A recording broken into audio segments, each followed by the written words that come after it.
এরিনাতে রয়েছে বাব্বা। হ্যালো। বাব্বা একজন বুল রাইডার। হ্যাঁ একদম। এই এরিনাতে আমরা 3টে ষাঁড় ছেড়ে দেব।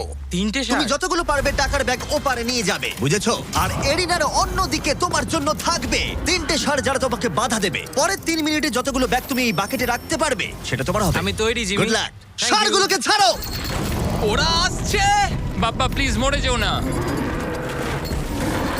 ওরা গেট দিয়ে ঢুকেছে আর ওর দিকে আসছে। আচ্ছা, ওরা ওকে তাড়া করেছে।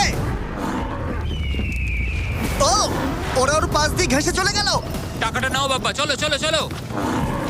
ও টুপিটা খুলে গেল। ও এর মধ্যেই সিকিউর করেছে $10,000। বাবা তোমার পেছনে। কিন্তু কতক্ষণ ও ষাঁড়গুলোর থেকে দূরে থাকতে পারবে? ঠিক আছে চলো। ও আরো দুটো ব্যাগ নিল। তোর পেছনে আসছে। দৌড়াও বাবা, দৌড়াও। ও মাই গড। আমার ওই ষাঁড়গুলোকে দেখেই ভয় লাগছে। ও মাই গড। ও ওরা আমাদের দিকে এগিয়ে আসছে। পালাও। দাঁড়াও, না ওর পেছনে যাও। আমার না, আমার না। এদিকে বাপ্পা কিন্তু হাসছে। এদিকে 3টে ষাঁড় তার দিকে তেড়ে আসছে। এই লোকটা খুব নির্ভয়ে বুলদের মাঝখানে দৌড়ে যাচ্ছে। এদের এক একটার ওয়েট প্রায় 680 কেজি করে। আমি এখন ওর মাথাটা ধরবো। আচ্ছা, ও কি কোনোভাবে ষাঁড়গুলোকে ও। ভয় দেখানোর চেষ্টা করছে? এটা খুব মনে কঠিন। রাখবে, প্রফেশনালদের সাথে এগুলো করবে না। ও মনে হচ্ছে চ্যালেঞ্জটা জিতেই নেবে। খুব ভালো, তুমি জিতে গেছো। $50,000 জন্য কনগ্রাটস। Thank you. টাকাটা কিসে খরচ করবে? নতুন একটা ট্রাক কিনবো। আমি কেন অবাক হচ্ছি না, কিন্তু